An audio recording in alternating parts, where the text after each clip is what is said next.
दोस्तों होर्मुज में ईरान और अमेरिका बुरी तरह भिड़ गए हैं। ईरान ने एक शिप को अपने कब्जे में ले लिया है और इसके साथ उसका वीडियो भी जारी कर दिया है। वहीं दूसरी तरफ अमेरिका की नेवी जो कि नाकाबंदी कर रही है, उसने भी करीब 3 शिप्स को रोक दिया है, जिसके बाद ईरान की आईआरजीसी नेवी की फास्ट बोट्स बड़े लेवल पर अब अभियान चलाने लगी हैं होर्मुज के अंदर और माइंस बिछाने का काम और ज्यादा बढ़ चुका है। यानी कि ईरान की माइंस को जो हटाने के लिए अमेरिका की नेवी पहुंची हुई थी, अब उनकी नेवी के पास में ईरान अपनी माइंस बिछाने वाला है। क्या क्या खबरें सामने आ रही है, सबसे पहले उन पर बात कर लेते हैं। ये वीडियो देखिए, ये वीडियो जारी किया गया है आईआरजीसी की तरफ से। इसमें आपको दिखाई दे रहा होगा एक छोटी सी बोट, छोटी सी फास्ट स्पीड बोट है ये, और ये बोट जाती है शिप के पास में। ये कार्गो शिप है। बीते दिनों ईरान ने करीब 2 कार्गो शिप्स को अपनी गिरफ्त में किया था, कब्जे में ले लिया था और इसके बाद इन्हें ईरान के पोर्ट पर जाकर खड़ा कर दिया था और उसी का वीडियो लगातार यहाँ पर जारी किया गया है। ये वो शिप है जो कि भारत आ रहा था, इंडिया आ रहा था ये शिप, और इसको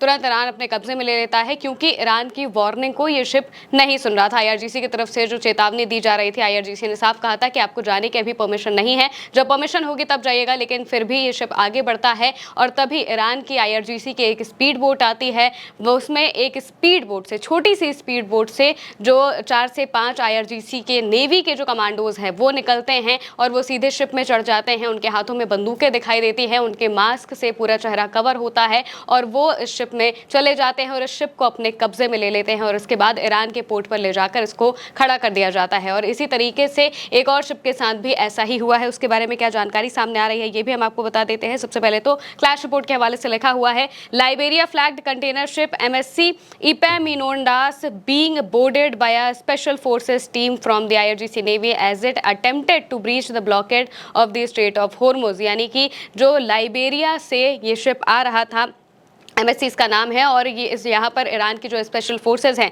वो चढ़ जाती हैं और इसके बाद आईआरजीसी नेवी इस शिप को अपने कब्जे में ले लेती है। कंटेनर शिप इसे बताया जा रहा है। इससे एक दिन पहले इसको लेकर खबर सामने आई थी। प्रेस टीवी के हवाले से लिखा हुआ है, IRGC navy said 2 violating ships MSC Francesca linked to the Zionist regime and Epaminondas which endangered maritime security by operating without the necessary permits and tampering with its navigation system were seized by the IRGC Navy and directed to the coast of Iran. यानी कि इन 2 ships को Iran ने अपने कब्जे में लिया था और इन्हीं में से एक की जो वीडियो है ये ईरान ने पोस्ट की है और इसके साथ में बताया है कि इसी तरीके से अगर और कोई शिप जाने की कोशिश करेगा, ईरान के इस ब्लॉकेट को तोड़कर जाने की कोशिश करेगा, अगर आईआरजीसी की बात नहीं सुनेगा तो उसे सीधे आईआरजीसी अपने कब्जे में ले लेगी और उसके लिए उन्हें बहुत बड़े वॉरशिप को लाकर खड़े करने की जरूरत नहीं है, जिस तरीके से अमेरिका कर रहा है। अमेरिका की नेवी बड़े बड़े वॉरशिप्स को ले जाकर अरब सागर में उन्होंने तैनात कर दिया है, लेकिन ईरान की ये छोटी छोटी बोट्स ही अपना काम कर रही हैं और ये सबसे तेज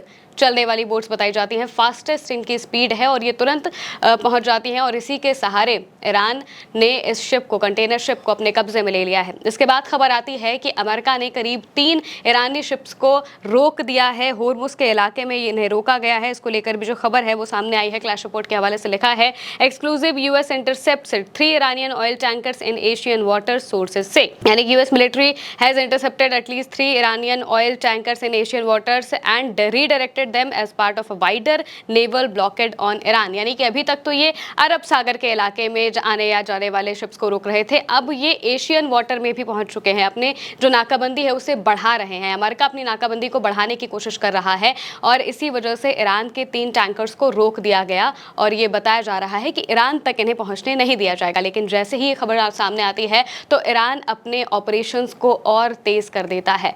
खबर सामने आई है कि ईरान की वही छोटी छोटी स्पीड बोट बड़े लेवल पर होर्मुज से आगे बढ़ते हुए दिखाई दी हैं, यानी कि अमेरिका की नाकाबंदी की तरफ जाते हुए दिखाई दी हैं और इनके जरिए माइंस बिछाए जा रहे हैं। ये भी खबर सामने आ रही है। इसको लेकर खबरों में लिखा हुआ है ईरानियन लेटर के हवाले से, satellite imagery indicates a large number of IRGC speed boats moving in groups away from the centre of the strait of Hormuz. The activity is being seen as a possible indication of a new mining operation in the area. यानी कि satellite से इस तस्वीर को लिया गया है जिसमें बताया जा रहा है कि आईआरजीसी की जो स्पीड स्पीड बोट्स हैं बड़ी संख्या में ये होर्मुज के इलाके से आगे बढ़ रही हैं और पोटेंशियली ऐसा बताया जा रहा है कि इनके जरिए नया माइनिंग ऑपरेशन किया जा रहा है, नई माइंस बिछाई जा रही हैं और होर्मुज के इलाके से आगे माइंस बिछाई जा रही हैं, जिसका मतलब यह है कि जहां पर अमेरिका की नाकाबंदी है उसके आसपास माइंस बिछाने की बात यहां पर कर दी गई है और स्पीड बोट्स तेजी से यहां पर काम करते हुए नजर आ रही हैं। खबर ये भी सामने आ रही है कि ट्रंप सीजफायर को आगे बढ़ाना चाहते हैं, लेकिन ईरान ने साफ मना कर दिया है कि हमारी कोई भी बातचीत इस बात को लेकर नहीं हुई है।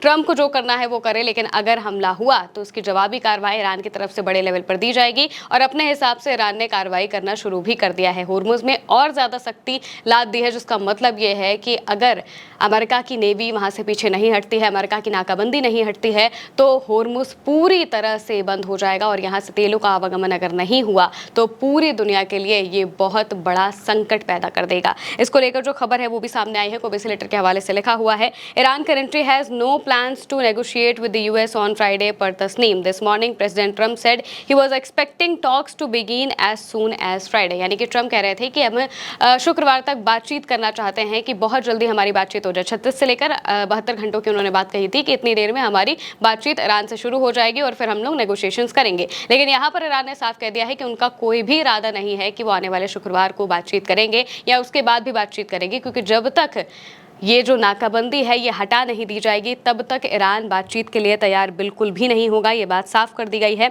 इसके साथ में जो ईरान के पार्लियामेंट स्पीकर हैं एमबी गालिबाफ, वो पिछली बार भी नेगोशिएशंस में शामिल हुए थे, पाकिस्तान पहुंचे थे, इस्लामाबाद टॉक्स के वक्त वो पहुंचे हुए थे और बातचीत करने में वो शामिल थे। उन्होंने इसको लेकर एक्स पर पोस्ट किया है। पोस्ट करते हुए उन्होंने कहा कि पूरी तरह से युद्ध विराम का तभी कोई मतलब है जब समुद्री नाकेबंदी और विश्व अर्थव्यवस्था को बंधक बनाने के जरिए इसका उल्लंघन न किया जाए और जब सभी मोर्चों पर ज़ायोनी युद्ध उन्माद को रोक दिया जाए। युद्ध विराम के ऐसे खुले उल्लंघन के साथ होर्मुज जलसंधि को फिर से खोलना असंभव है। उन्होंने सैन्य आक्रामकता के जरिए अपने लक्ष्य हासिल नहीं किए और ना ही वो धौंस धमकी के जरिए ऐसा कर पाएंगे। आगे बढ़ने का एकमात्र रास्ता ईरानी राष्ट्र के अधिकारों को मान्यता देना है, यानी कि जब तक ईरान की बात को नहीं माना जाएगा तब तक होर्मुज तो बिल्कुल भी नहीं खुलेगा और सीज फायर का कोई मतलब नहीं है अगर नाकाबंदी चलती रहेगी। ट्रंप सोच रहे हैं कि वो नाकाबंदी भी करें और ईरान से अपनी बातें भी मनवा ले और इस जंग को खत्म भी कर दे। तो ये सारी चीजें एक साथ नहीं हो सकती हैं। अगर नाकाबंदी की जाएगी तो ईरान भी अपने लेवल पर जो नाकाबंदी करता है वो करता हुआ यहाँ पर दिखाई दे रहा है और ईरान ने साफ मना कर दिया है कि उसका कोई भी इरादा नहीं है सीज फायर या फिर आगे की कोई बातचीत करने का। जब तक नाकाबंदी रहेगी तब तक होर्मुज भी नहीं खुलेगा और ना ही अमेरिका से बातचीत की जाएगी, जिसका मतलब ये है कि ये जंग अब नए पड़ाव पर जाते हुए दिखाई दे रही है और होर्मुज में अभी से ही जो यूएस की नेवी है और ईरान की नेवी है ये सभी भिड़ने के हालात पैदा कर रहे हैं। फिलहाल के लिए मेरे साथ इस खबर में इतना ही। आप देखते रहिए उल्टा चश्मा यूसी। मैं हूं महिमा। नमस्कार।